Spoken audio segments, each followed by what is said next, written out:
Okay, so what we will do now, we will go into actual presentation, right? So I'll walk you through like what I walk people through when I'm presenting Islam, how I walked the person on that call that I showed you the example of.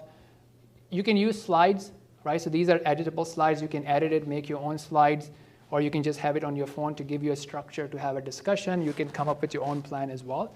So we'll go into that, but before that, just to wrap up the whole basics or the foundations, here are some of the things that I want you guys to do. Is if you haven't registered for this course, do that so that if there's anything else coming up, we'll keep you informed. Okay, so that's one. Later on, if you are running into someone, you're having a conversation with someone, and we can help you with that, feel free to reach out via email. And we'd love your feedback as well. We're not ending the class, I'm just giving you like the afterwork. So this is the feedback link, which is embedded in the slides. So do let us know your feedback. If you are bold enough and you want to do a video recording testimonial of what you learned from today, would you recommend other people from coming to these classes and whatnot? We have Mahmoud here. Just let me know or let Mahmoud know and we'll get like a 1 or 2 minute interview from you. Especially my friends here, I'll just force you guys to do that. Okay, so other options that you have, some people like to do a street dawah if you think it's worth your time and it's a good thing.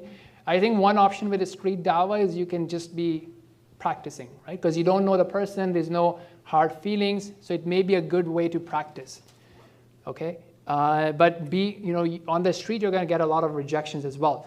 Now, I would even less recommend it for sisters, just my personal recommendation, not giving any fatwa, but you can if you want to. So here are some street dawah teams that I'm aware of in Toronto, so that's one. And then IERA also has a team that you can go and do street dawah with if you want to.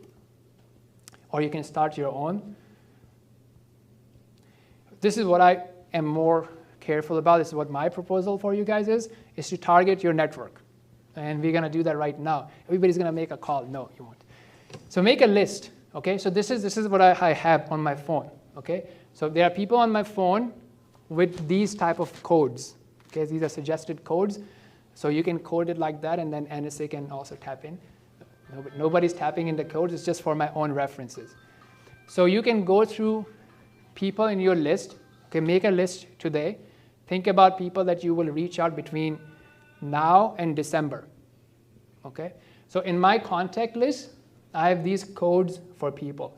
So I have like NMY, not Muslim yet, okay? So Brandon that I showed you an example of, he would appear in my phone as NMY. There are probably like 6 or 10 people on my phone with that code. I don't remember the name of everybody. I should, but at some point you won't be able to. But what I can then do is, okay, this is my time to follow up these guys. So I can open my phone, go in my contacts, and I search for NMY, and then I'll see all these 10 names, and I'll just reach out to them, say, hey, let's be in a month, let's have a call, let's meet up, whatever. So you can pick your own code, or you can just use my code. And that's something we will do that like today, like right now. Just have a list of people, put them on your phone, put this code.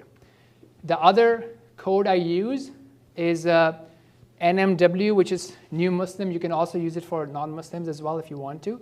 And the W is for me is weekly. So there are some people that I message every Thursday night. You can choose whatever day works for you. And again, I don't remember their names.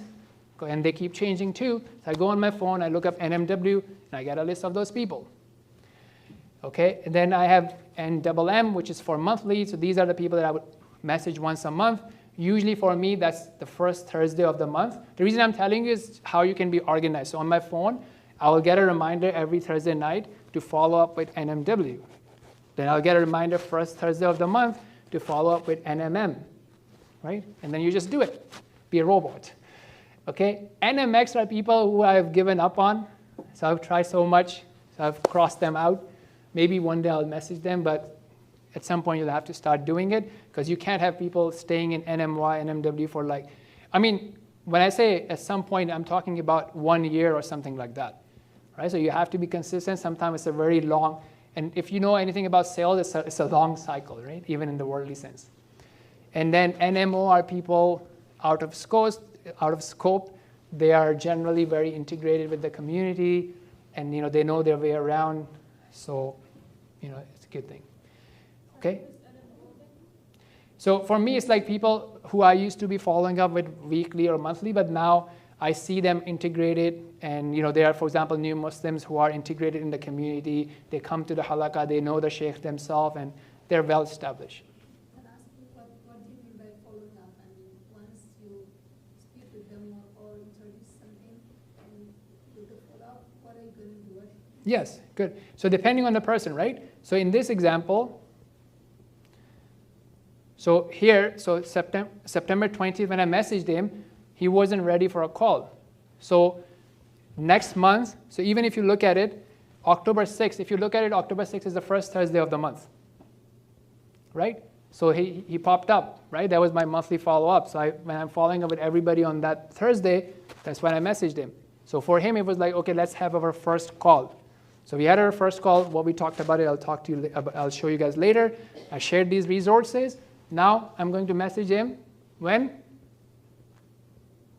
First Thursday of November, inshallah, and then asking for another call. Okay, so that's what I mean by follow-up. Okay, so that's one example. So another example, for example, so this guy, my kickboxing coach, so he has already come to the masjid, he observed the Fajr Salah, he heard the Quran. Now I just need to have a first meeting with him where I can pitch him. So right now my follow-ups with him are more frequent because I see him like every few days a week. So I would just ask him, so I asked him, when can we meet up? He said, this weekend. Then he said, I'm busy. Let's meet up during the week. So I'll message him Monday.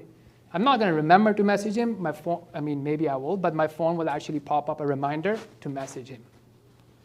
Okay, so you can do these type of things to make your life easier.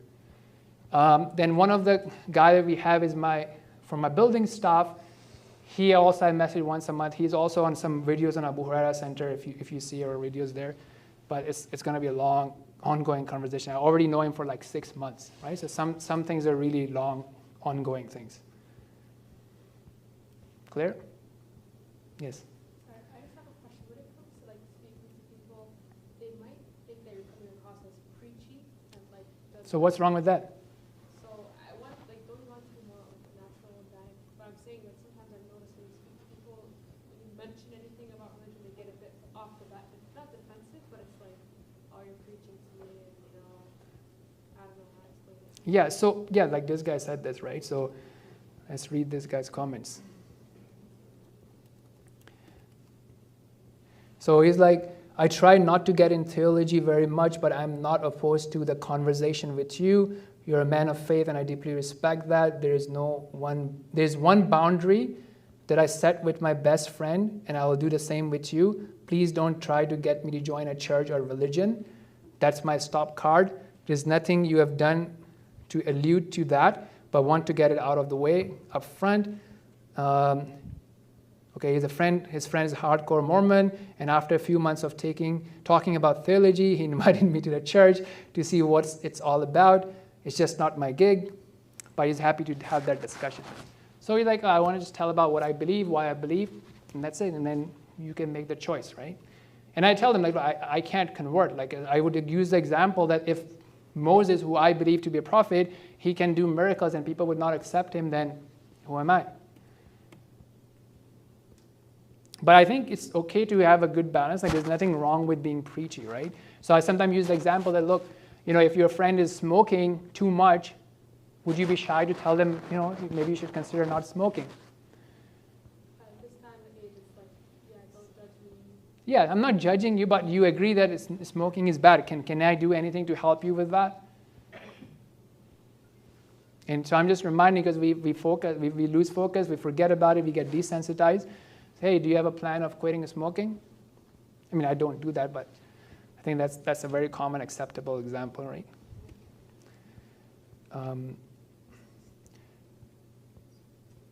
Okay, so now we want to take a minute. I hope that everybody can actually do two things, please.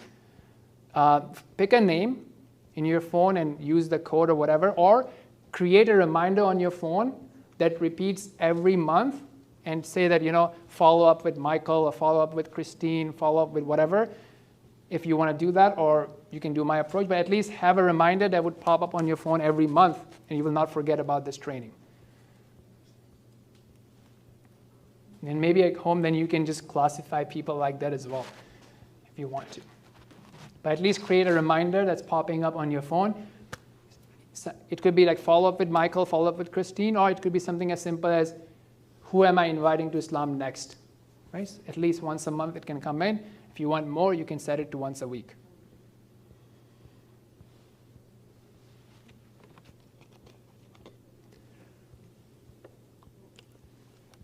Zubair, Yes. you're saying work, if you have a person, is that if you work on that person? Yes. So have something come up on your phone. But let's say that that person you're going to approach them. Yes. Oh. Because we forget, right? And also Shaitan makes it forget. So hopefully this will keep coming up on your phone. Or maybe I can just keep emailing you guys once a month. What did you do?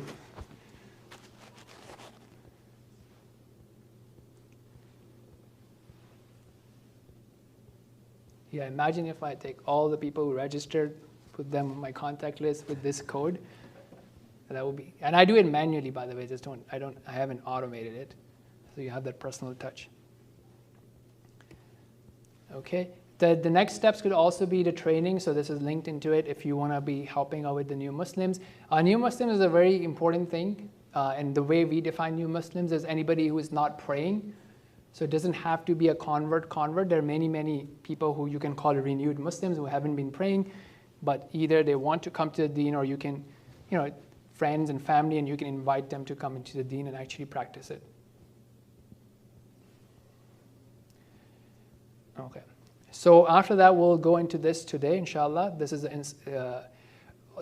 a list of everything, like different videos, different topics, based on different questions that people have asked me over time. It's a list of these things that you can just utilize. Here are some examples, right? So the Dawah training, these videos, they will go into this playlist. Previous Dawah training are also in this playlist.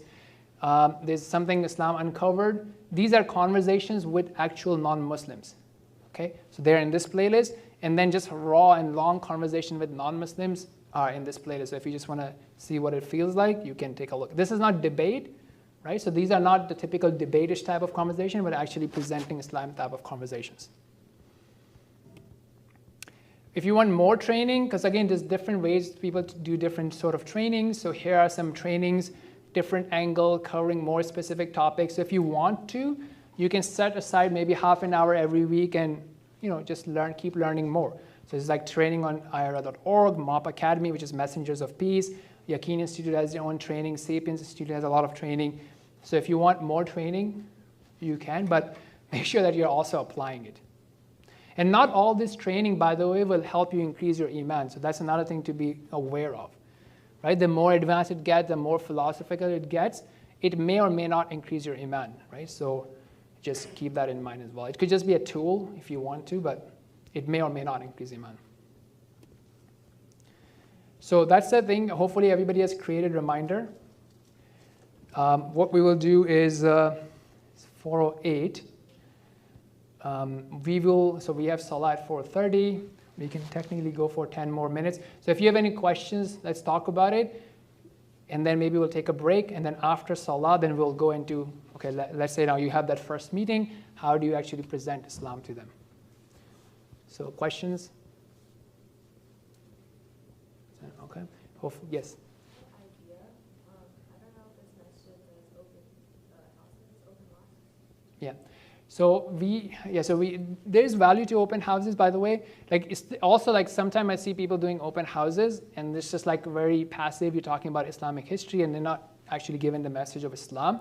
It has value, but right now we are not doing open houses at the moment. We can. If you're interested in volunteering, setting it up, let us know. What we do right now is, for example, there are some groups that come to us and it's not an open house, but we show them around. Like if anybody was here, we had a group from last Sunday or Saturday. It's Christian students, and we just walked them through the presentation that I'll be showing you guys as well. And then we showed them how we pray, how we do wudu and stuff like that. Not a lot of historical stuff, but actual message stuff. But we can do open houses as well. Yes? So I would assume if someone is giving dawah, they have to be kind of like learned in the sense that who Allah is, Uh, Because someone asks you why is the Quran true, you don't have any like. yes, I will show you that. So you have good enough stuff on those slides. If you want, yes, you can go and like have even further in-depth evidences of that if you need to. I haven't seen mostly those are needed, but you can. But yeah, at the very level, even if someone has a really basic level, they can do it. And that's the proof is in the pudding, right? So try it out. Let me know if it doesn't work. It has worked for me for years, right? When people bring potential new Muslims or non-Muslims interested in Islam, we just have those basic conversations. We give them more resources, and they do accept Islam. Yeah. You guys have pamphlets that we can take with the students as well? Yeah, come again? Do we have what? Pamphlets? Yes, we do have pamphlets. Yes. Actually, we should I'll probably bring some from the office and keep it here during the break. Okay. Anything else? Okay. So, yeah, let's take a break, and then we have Asr at 4:30. So we come back at 4:45-ish, and then we'll get started, inshallah.